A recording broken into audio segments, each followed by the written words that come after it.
Alors, le boycott de Slimane est très important. Je ne sais pas si vous avez vu, il a sorti un nouvel album qui s'appelle donc Il faut que tu saches. Et cet album-là est totalement passé inaperçu. Si je regarde toujours les sorties de Slimane parce que je ne suis pas forcément fan de sa manière de poser vocalement, mais j'aime beaucoup ses textes. Je trouve qu'il a de belles mélodies. Donc, j'écoute toujours chacun des albums et j'ai suivi la promo de cet album-là.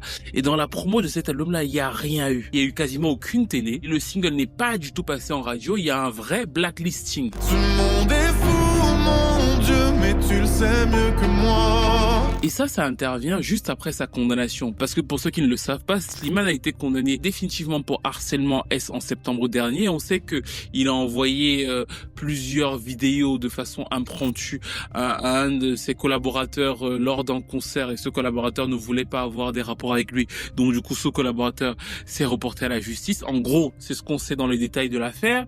Mais ce qui est intéressant et qui m'a paru suffisamment marquant en France, c'est le boycott. Alors, je ne dis pas que ce qu'il a fait n'était pas bien, mais c'est juste que c'est la première fois pour un artiste de cette envergure-là que j'assiste à un vrai boycott de la part à la fois des médias, à la fois des radios, et que même l'artiste lui-même, je trouve que la communication de Slimane autour de ça est principalement musicale, c'est-à-dire que sur la chanson Tempête de l'album, on sent qu'il veut en parler, il dit que si Dieu pardonne, pourquoi pas les hommes, et d'ailleurs je trouve que c'est pas une communication super efficace non plus. Mais si Dieu pardonne, pourquoi pas les hommes? Pourquoi? Parce que justement tout est dans le flou. Il n'y a pas d'interview où il dit oui j'ai fauté, voici ce qui s'est passé. Il n'y a pas non plus du côté des médias quelque chose qui explique ce terrible boycott. Mais en revanche, et c'est aussi pour ça que j'ai fait ce TikTok, je trouve que son public tient. J'ai regardé toutes les ventes du mois de décembre semaine après semaine et je trouve qu'il fait 30 000 ventes dans un boycott totalement inédit, totalement froid, pas de passage radio, rien.